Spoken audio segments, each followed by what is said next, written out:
Hey guys, welcome to Digital Digest, and today I'm going to show you how to create ActiveCampaign account. So first of all, go to ActiveCampaign.com. Now you have to enter your email over here. Just enter a valid email address.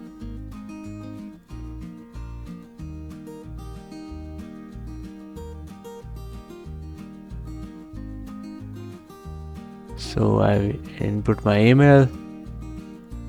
Now you have to enter your name and then phone number as well. After that you'll get this.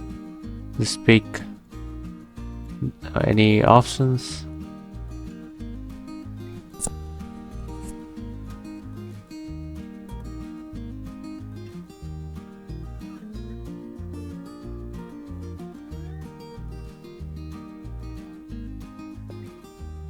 This is alright.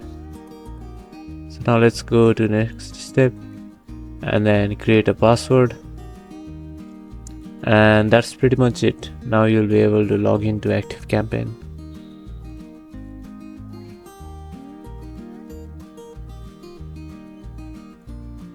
Thank you for watching Digital Digest, and I'm going to see you on the next video.